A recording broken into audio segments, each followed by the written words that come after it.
আর যখন ওর সাথে খেলেছিলাম, মানে একটা সময় ন্যাশনাল টিমে খেলা হয়নি, খুব ইচ্ছা ছিল, বাট হয়তো বা আমার কোনো গাফিলতির কারণে খেলতে পারিনি। বাট ডোমেস্টিক ক্রিকেটে যেখানেই খেলেছি, I really enjoy time with him. So congratulation to him for his fantastic career, এবং সামনে ও যাই করুক আশা করি ক্রিকেটের সাথে জড়িত থাকবে এবং ক্রিকেটটাকে এগিয়ে নিয়ে যাবে। নাফিস ইকবাল আছেন আমাদের সাথে, অর্থাৎ ফরচুন বরিশালের ব্যাটিং কোচ, এবং তিনি আমাদেরকে আসলে বলবেন যে ঢাকা পর্ব এবং সিলেট পর্ব কেমন ছিল তাদের এক্সপিরিয়েন্স এবং উইকেট সহ অন্যান্য বিষয়গুলি। নাফিস ভাই, কেমন ছিল?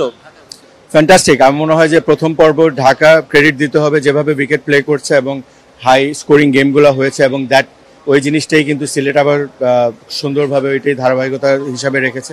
Fantastic ground, fantastic crowd, practice facilities was really good. তো আমি আশা করি চিটাগংয়েরটাও সেম হবে। Chittagong is always batting friendly wicket, high scoring গেমগুলো হবে এবং ডেফিনেটলি উত্তেজনা থাকবে।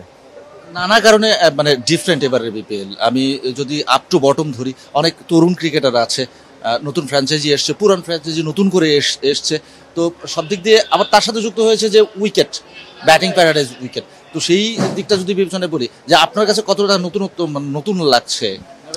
ওয়েল, আমরা মাঠের মানুষ, আমরা ক্রিকেটটাকে ওইভাবেই দেখি। বাট হ্যাঁ, আপনি ডেফিনেটলি একটা টুর্নামেন্ট যখন প্রোগ্রেস হয়, প্রত্যেক বছর নতুন নতুন কিছু আসে, তো এটা ইম্প্রুভমেন্টের দিকে থাকাটাই উচিত এবং ওইটাই আমরা এক্সপেক্ট করি। অ্যাট দ্য সেম টাইম গেমের ইন্টেন্সিটি বাড়ছে, গেমের স্ট্যান্ডার্ডটা বাড়ছে, so which is a very good sign for Bangladesh cricket. আরও একটা বিষয়, সেটা হচ্ছে যে আপনি জাতীয় দলের সাথে কাজ করে থাকেন। একটা কথা উঠেছে যে বাউন্ডারিটা অপেক্ষাকৃত ছোট বাউন্ডারিতে খেললে, ইন্টারন্যাশনাল ক্রিকেট খেলতে গেলে যেটা হচ্ছে আইসিসি প্রুভ করে, যেটা সেখানে আসলে ব্যাটারদের প্রবলেম হওয়ার মানে হতে পারে কিনা? অফকোর্স প্রবলেম ডেফিনেটলি হইতে পারে। এখানে পজিটিভ দিকও আছে, নেগেটিভ দিকও আছে।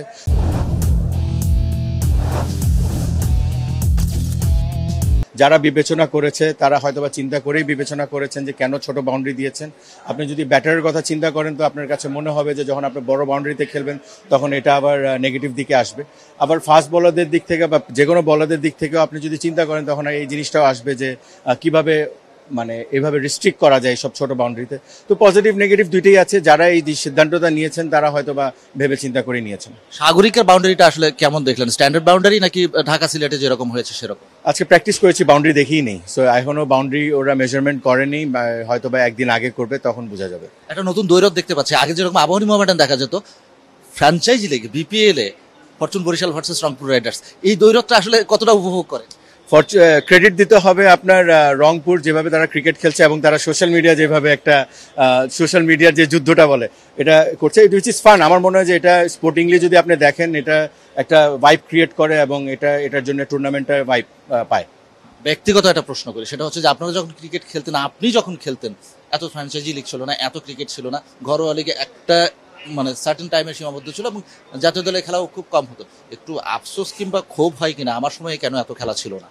না, অফকোর্স আমি ওইভাবে করে মিস করি না। যেভাবে টাইম যায় ওই টাইমের সাথে নিজেকে মানিয়ে নেওয়ার চেষ্টা করি এবং হ্যাপি যে যেভাবে ক্রিকেট আগাচ্ছে এবং ক্রিকেটারদের জন্য যেভাবে ভালো হচ্ছে।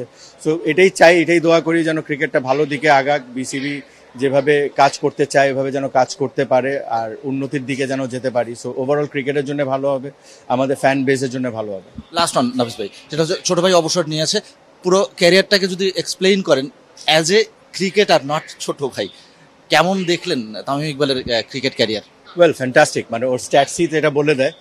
Really proud. অ্যাজ ওর সাথে তো আমার বেশ অনেক রূপেই থাকা হয়েছে। ভাই হিসাবে ছিলাম, যেটা আমি বলতে চাই না। অ্যাজ এ ম্যানেজার হিসাবে ভেরি কোঅপারেটিভ ছিল। আমি একটা স্টেটাস দিয়েছিলাম, সেখানে আমি ডিটেলসে বলেছি ভেরি কোঅপারেটিভ। ওরা ক্যাপ্টেন হিসাবে পেয়েছিলাম। সো খুব এনজয় করেছি। যখন আমরা কাজ করি তখন খুব প্রফেশনাল হিসাবে কাজ করি, ভাই ব্রাদার হিসাবে কাজ করি না। আর যখন ওর সাথে খেলেছিলাম, মানে একটা সময় ন্যাশনাল টিমে খেলা হয়নি, খুব ইচ্ছা ছিল, বাট হয়তো বা আমার কোনো গাফিলতির কারণে খেলতে পারিনি। বাট ডোমেস্টিক ক্রিকেটে যেখানেই খেলেছি, I really enjoy time with him. So congratulation to him for his fantastic career, এবং সামনে ও যাই করুক আশা করি ক্রিকেটের সাথে জড়িত থাকবে এবং ক্রিকেটটাকে এগিয়ে নিয়ে যাবে। চট্টগ্রাম ফরচুন বরিশালের যদি ছোট্ট করে একটু বলেন যে কেমন করতে পারে, কেমন এক্সপেক্ট করছে? দেখেন, টিম খুবই ভালো, বাট যেভাবে ক্রিকেট খেলছে এবং যেভাবে সব টিম ক্রিকেট খেলছে, আপনি ওই পার্টিকুলার ডেতে খুব ভালো ক্রিকেট খেলতে হবে। আমরাও স্টার্ট ভালো করেছি, বাট আনফর্চুনেটলি দুই একটা ম্যাচ হয়তো বা আমরা স্লিপ ডাউন করেছি। ক্রেডিট দিতে হবে অপোনেন্টদেরকে, তারা হয়তো আমাদের থেকে বেটার খেলেছে। সো আমরা আমাদের কাজগুলো যদি ঠিকভাবে করতে পারি, we got a very good team, ইনশাআল্লাহ আমাদের পক্ষেই থাকবে রেজাল্ট।